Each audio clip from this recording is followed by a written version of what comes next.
Shalom teman-teman, selamat malam semuanya. Terima kasih hari ini kita bisa berkumpul kembali di ibadah persada. Itu adalah anugerah yang terindah yang Tuhan berikan. Sebelum kita mulai, mari kita satukan hati berdoa. Bapa Surgawi, terima kasih buat kesempatan yang Tuhan berikan kepada kami semuanya. Boleh kembali beribadah di ibadah persada. Tuhan, Engkau baik, sungguh baik dan amat baik. Hari ini kami kembali memuliakan nama-Mu. Engkau yang beracara di tempat ini Tuhan, dari awal hingga akhir, biar ibadah ini sempurna dan menjadi dupa yang harum di hadapan-Mu Bapa. Terima kasih Bapa, kami serahkan ibadah kami ke tangan-Mu. Hanya di dalam nama Tuhan Yesus kami berdoa. Amin. Mari kita satukan hati memuji Tuhan dengan lagu yang tertera di Mazmur 133. Saudara seiman bersatu di dalam Tuhan. Sungguh alangkah indahnya.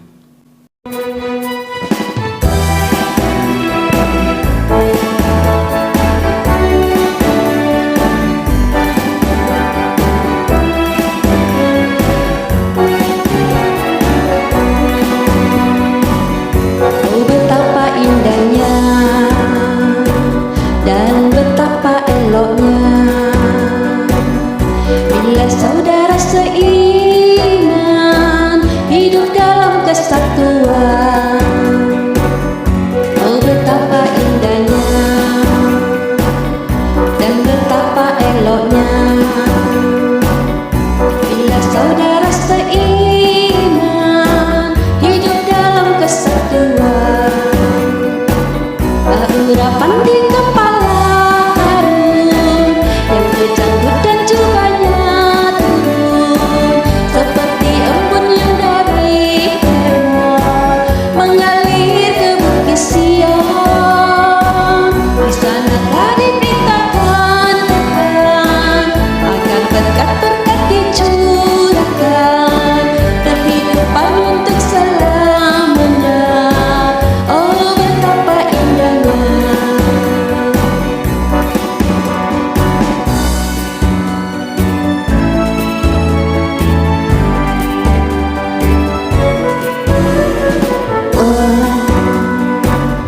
Dan betapa eloknya bila saudara seiman hidup dalam kesatuan. Oh betapa indahnya dan betapa eloknya bila saudara seiman hidup dalam kesatuan. Urapan di kepala harum yang terjanggut dan jubahnya turun seperti embun yang dari Hermon mengalir ke bukit Sion.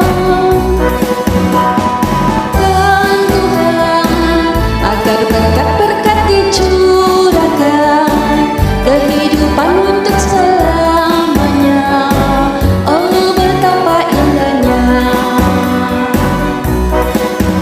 Kepala harum yang terjanggut dan jubahnya turun seperti embun yang dari Hermon mengalir ke bukit Sion. Di sana telah diperintahkan Tuhan agar berkat-berkat dicurahkan kehidupan untuk selamanya. Oh betapa indahnya untuk selamanya. Oh betapa indahnya. Oh betapa indahnya.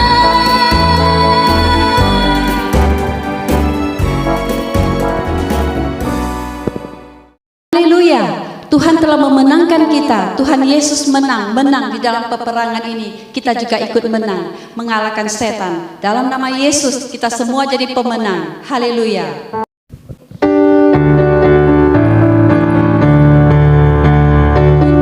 Ku menang bersama Yesus Tuhan. Ku menang di dalam peperangan. Ku menang atas segala setan. Haleluya, haleluya, ku menang.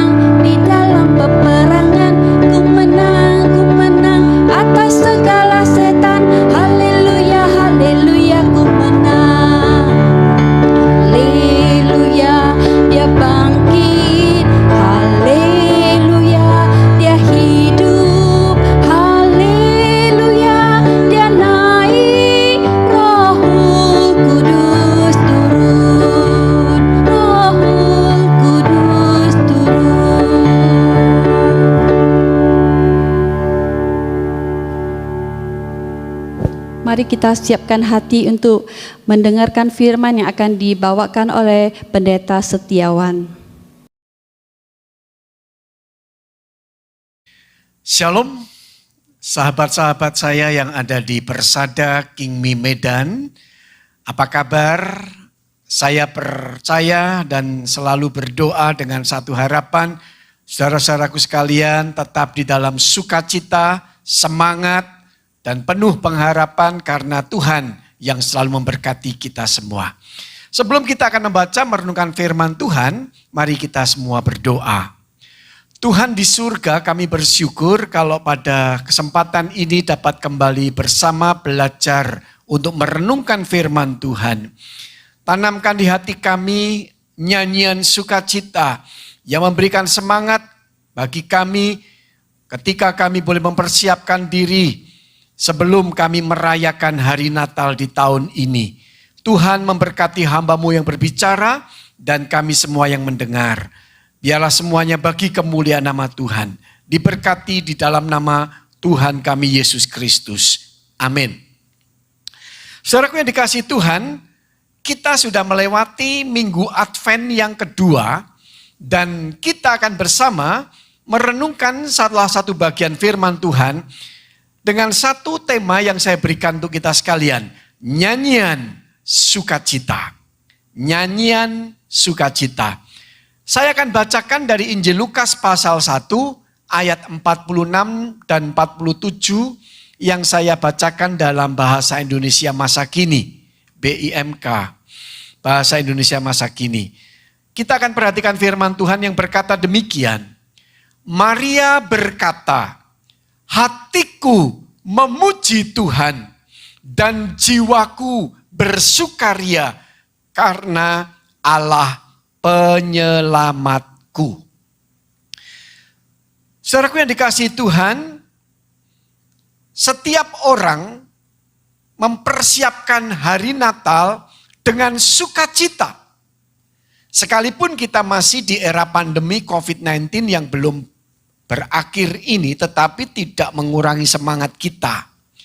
Saudara, ada pujian yang dinyanyikan oleh seorang Maria yang kita pelajari. Ada 3 baris dalam pujian sukacita ini. Yang pertama kita mau belajar, baris pertama menunjukkan bahwa Kristus Yesus datang ke dunia untuk menyelamatkan orang berdosa. Kristus Yesus datang ke dunia untuk menyelamatkan orang berdosa. Saudara, ada satu nyanyian bagi seorang Maria ketika dia ditetapkan untuk dipilih oleh Allah, melahirkan seorang juru selamat. Maria tetap adalah manusia sama seperti kita. Hanya dia yang dipanggil untuk dipilih oleh Allah. Dia mengakui keberadaannya sebagai seorang manusia yang berdosa seperti kita semua. Dia harus melahirkan Yesus Kristus, Allah yang menjadi manusia, Allah Putra di dalam nama Yesus Kristus melalui kandungannya yang dilahirkan oleh seorang Maria. Saudaraku yang kekasih, ada satu kalimat baris yang pertama yang menyatakan bahwa pengakuannya Yesus Kristus Juru Selamat datang bagi orang-orang yang berdosa. Allah memperhatikan kehidupan orang-orang berdosa. Tetapi tetap Allah bukan yang kompromi dengan dosa. Allah mengasihi orang berdosa. Tetapi Allah tetap membenci dosa-dosa manusia. Saudaraku, Paulus pun mengutip sebuah ayat yang kita bacakan. Di dalam 1 Timotius pasal 1 ayat yang ke-15 berkata, perkataan ini benar dan patut diterima sepenuhnya.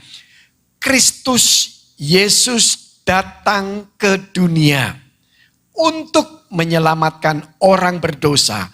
Dan di antara mereka, akulah yang paling berdosa. Saudara kekasih, kalau kita mengingat siapa diri kita, Berita Natal selalu mengingatkan Yesus datang membawa pengampunan Allah. Yesus datang untuk menyelamatkan orang berdosa. Yesus datang untuk menghapus dosa-dosa manusia. Yesus datang untuk mengangkat kita dan dipulihkan untuk hidup kembali dalam persekutuan damai antara Allah dengan kita. Ini satu sukacita bagi kita semua. Oleh sebab itu siapapun diri kita harus sadar bahwa ketika kita pernah gagal, ketika kita pernah jatuh dalam dosa, ketika kita pernah melecehkan firman Tuhan, ketika kita pernah meninggalkan firman Tuhan, ketika kita hidup jauh daripada Tuhan dan firman-Nya, hidup kita terus berkanjang di dalam dosa. Setiap hari yang kita kerjakan adalah hidup dalam kegelapan, hidup jauh daripada kebenaran, hidup di dalam kejahatan, hidup yang senantiasa mempermalukan nama Tuhan. Hidup kita mau diubah oleh Tuhan. Saudaraku yang kekasih, makanya kalau kita mengingat peristiwa Yesus lahir di malam yang sunyi, terang bersinar, menyingkapkan akan kegelapan malam itu karena ada kelahiran Yesus Kristus. Dan kalau kita ingat, Yesus lahir bukan di tempat yang sempurna, yang bersih, yang terpandang, tetapi di tempat yang kotor, di kandang domba. Saya jadi ingat ketika dulu saya masih belajar di sekolah minggu, ada guru sekolah minggu yang sangat cerdas sekali mengajar. Ketika dia bercerita apa yang terjadi ketika Yesus lahir. Ada siapa saja. Anak-anak diajak untuk berpikir. Ada Om Yusuf, ada Tante Maria, ada domba, ada malaikat, ada banyak lagi. Yang dikatakan ketika Yesus lahir, tidak ada raja, tetapi orang-orang yang bersahaja. Gembala, rakyat jelata, bukan cuma rakyat biasa yang di dalam struktur strata sosial di Yahudi waktu itu tidak terpandang. Kemudian guru itu bertanya lagi, ada apa lagi? Ketika ada anak yang coba untuk berpikir, kemudian mau menjawab, dia tunjuk jari. Ditanya sama gurunya, ada apa di sana? Anak ini berkata, ada sesuatu, tetapi aku malu untuk berkata. Mau menjawab nanti mesti semua tertawa. Oh tidak apa-apa, kata guru itu. Kemudian guru itu bertanya, ada apa ketika Yesus lahir? Kemudian anak ini dengan malu-malu dia berkata begini, maaf permisi ini pakai bahasa Jawa kita ya. Karena saya ada di Surabaya. Anak ini berkata, ada, begitu ya. Itu maksudnya dia itu adalah kotoran binatang. Pada saat itu semua tertawa. Kemudian dia bilang, nah benar kan, saya ditertawakan. Tapi guru itu sangat bijaksana dan berkata begini, kamu benar. Itu yang seringkali tidak terlihat. Ketika Yesus lahir, ada kotoran binatang. Bau yang tidak sedap. Ketika saya belajar bahwa seringkali kita melihat Natal hanya sebuah kemewahan. Natal adalah suatu keberhasilan. Berkat besar, sukacita surga datang, pengharapan kekal, kedamaian yang abadi. Semuanya indah, tetapi ada satu hal yang tidak boleh dilupakan. Ada kotoran binatang yang menggambarkan kehidupan yang kotor. Saudaraku yang dikasihi Tuhan, hidup yang kotor itu terbuka di hadapan Tuhan. Tidak bisa kita tutupi. Maka baris pertama berkata Yesus Kristus datang untuk menyelamatkan orang berdosa di tempat yang kotor itu.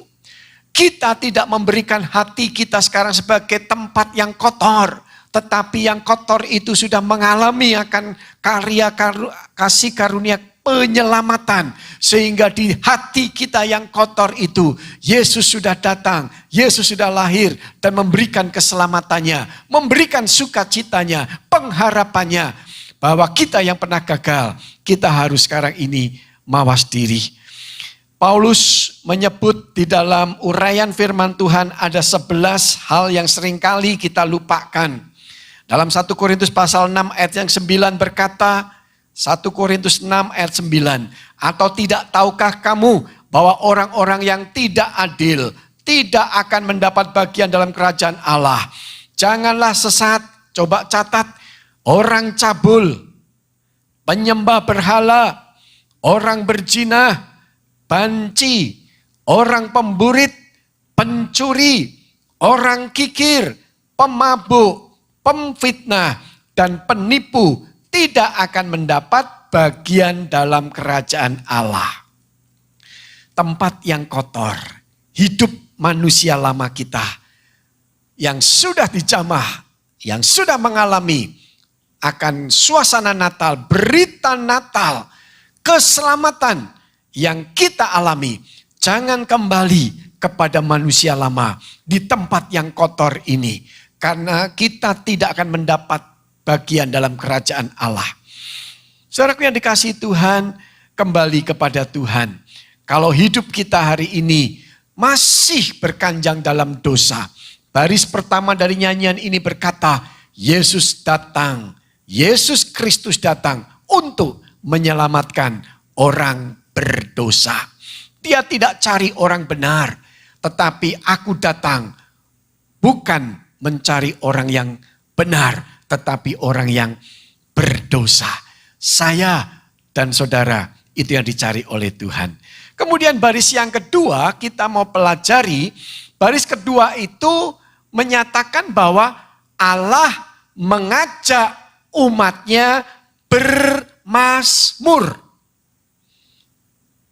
Saudara, gereja yang hidup itu gereja yang penuh pujian. Selain doa. Gereja yang mengalami kuasa pujian. Saudara, seringkali orang hanya menyanyi dalam hati, itu tidak salah kalau memang hanya kesempatannya seperti itu. Tetapi ketika kita bisa memuji Tuhan, ketika kita bisa bernyanyi, ketika kita bisa mengangkat pujian, ketika kita membawa umatnya memuji Tuhan, sadarilah bahwa Allah mengajak umatnya bermazmur. Saudara dikasihi Tuhan, kalau kita mendengar pujian-pujian Natal itu sungguh seringkali menyentuh hati kita.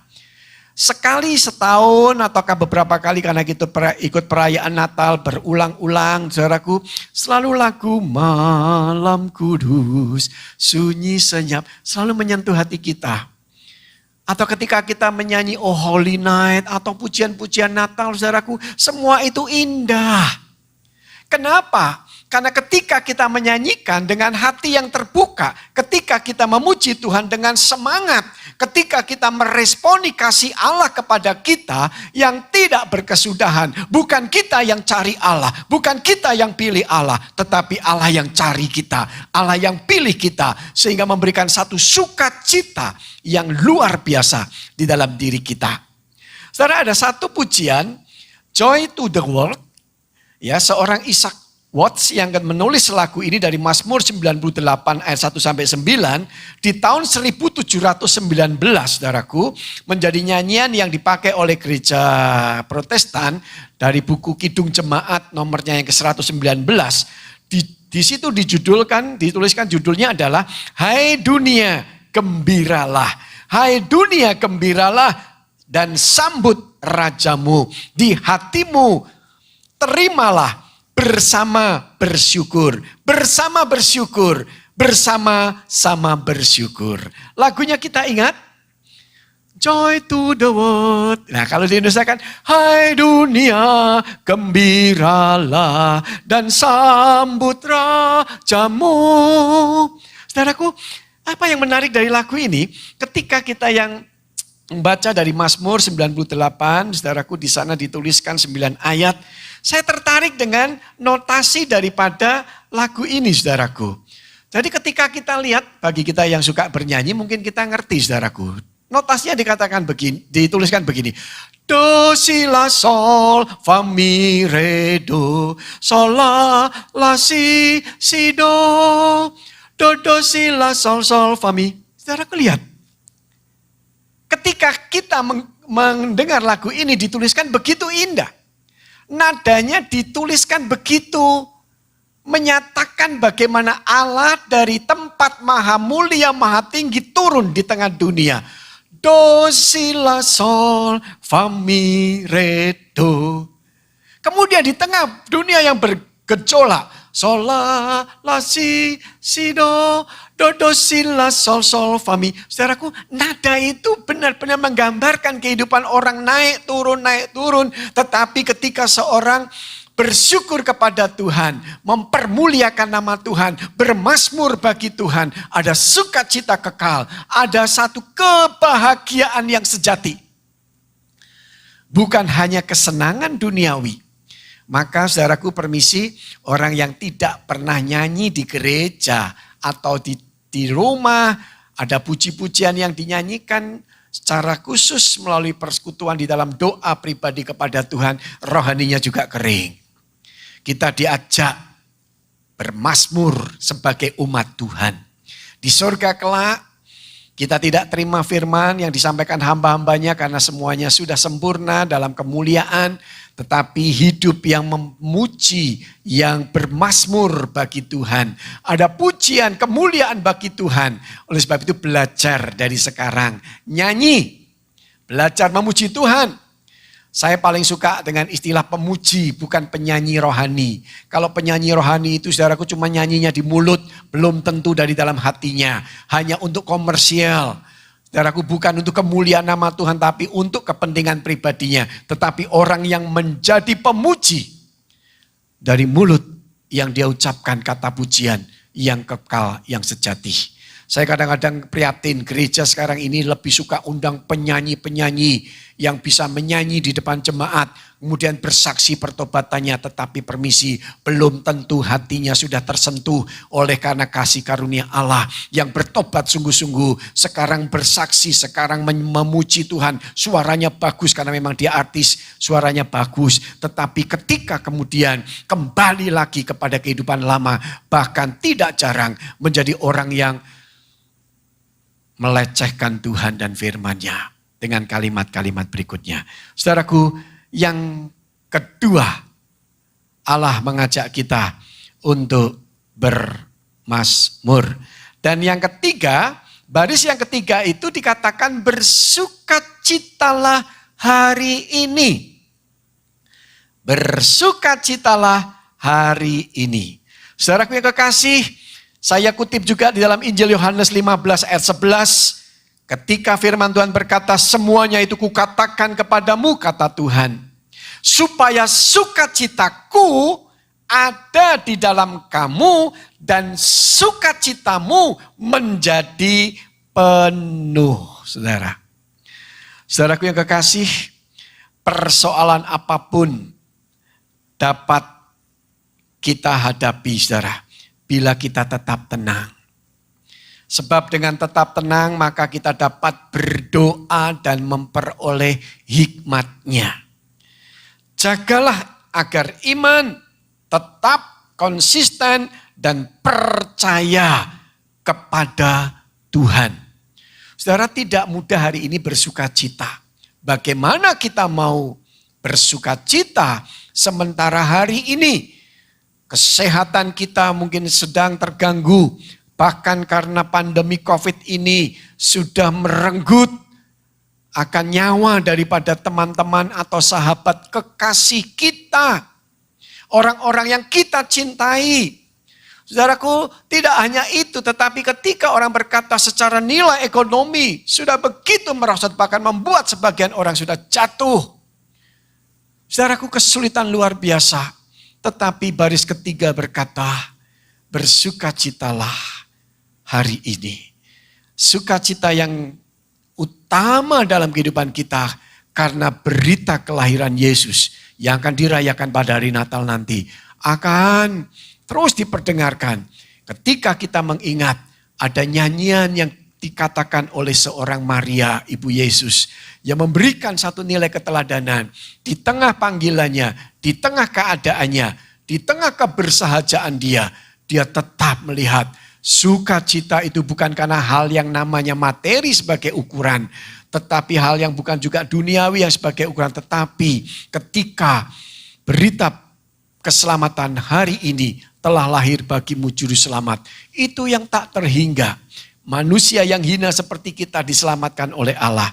Saudaraku yang kekasih, hati yang gembira itu adalah obat yang manjur. Memang bukan perkara yang mudah, tetapi kita tahu obat yang paling manjur adalah ketika kita percaya kepada Yesus dan Allah yang membuat kita bersuka cita karena kelahirannya. Ketika keselamatan saja Allah berikan kepada kita, kebutuhan yang terutama yakni keselamatan hidup yang sudah disediakan bagi kita. Terlebih apa yang kita sekarang sedang butuhkan. Saudara, hari ini banyak orang hidupnya mengalami stres. Bahkan kalau sudah tidak kuat, saudaraku, stres bisa menjadi stroke. Kalau sudah tidak kuat lagi menjadi strep, saudaraku, gangguan jiwa. Atau yang keempat, selesai.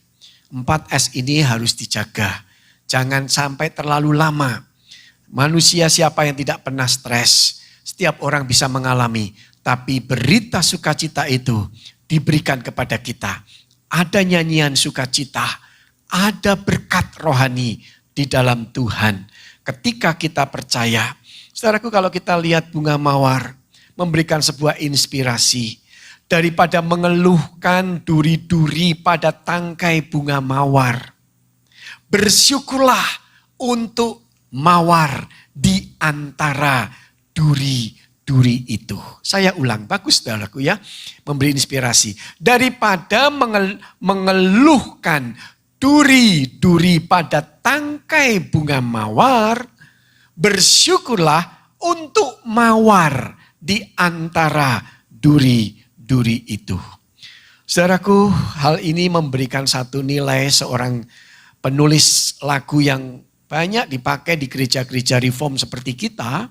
Ya, salah satunya saudara kalau dengar lagu ini, pada kaki salibmu, yang refrennya begitu menyentuh. Salibnya, salibnya.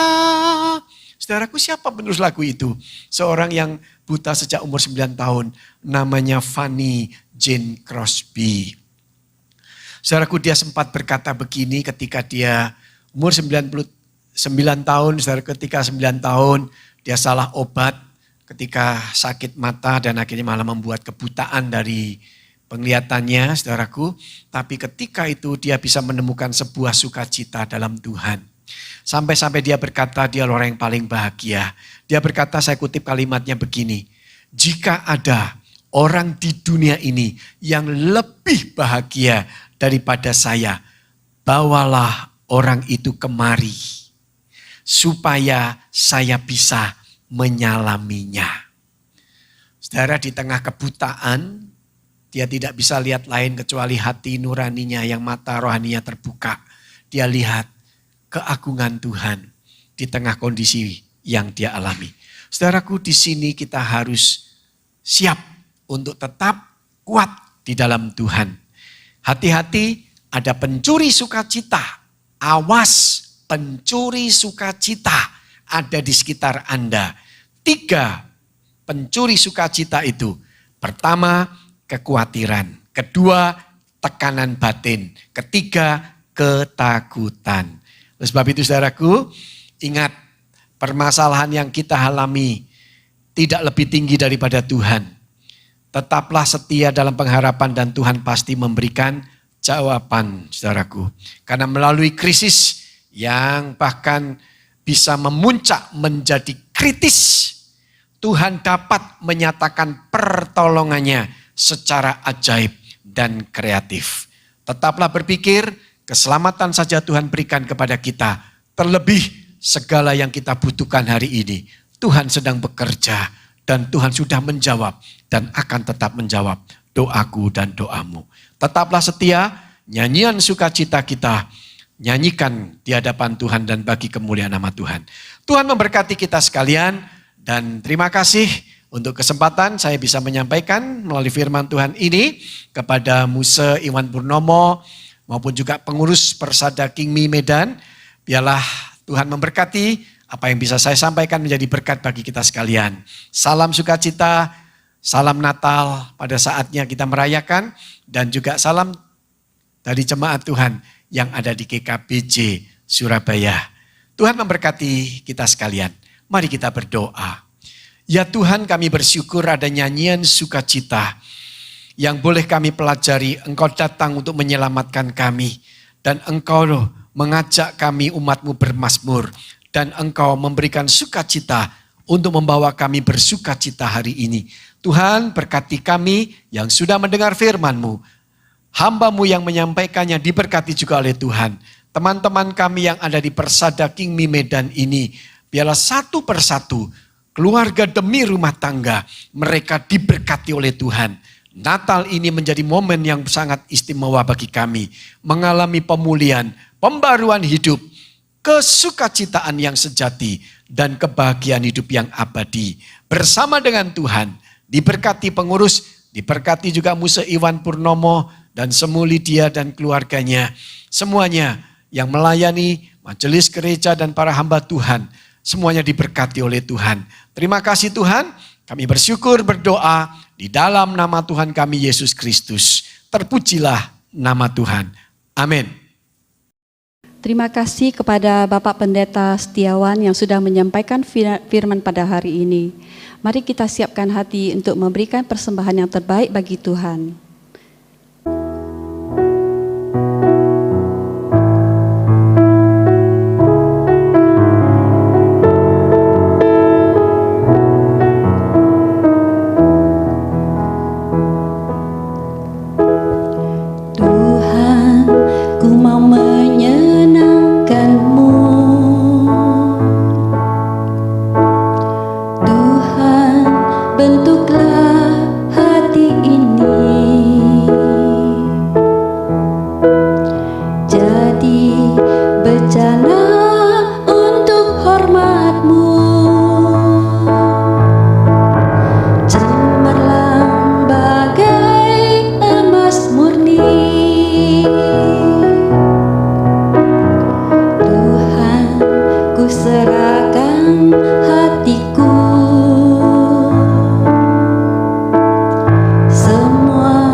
Terima kasih Tuhan buat kesempatan yang Tuhan berikan pada kami untuk memberikan persembahan dari hati kami Tuhan. Biarlah setiap persembahan kami menyenangkan hati-Mu untuk dipakai untuk perlebar kerajaan-Mu Bapa. Inilah kami Bapa yang Engkau pakai Tuhan untuk kemuliaan-Mu. Hanya di dalam nama Tuhan Yesus kami berdoa. Amin. Saat ini adalah doa berkat oleh Pendeta Iwan Purnomo. Mari kita buka hati untuk menerima doa berkat. Baik Bapak Ibu yang terkasih dalam Tuhan, saudara yang ada di tempat ini silakan bangkit berdiri. Demikian juga saudara yang mengikuti persekutuan secara online di rumah masing-masing, silakan Anda bangkit berdiri. Sekarang saudaraku, bukalah hatimu, tadahkan tanganmu dan terimalah berkat Tuhan ini.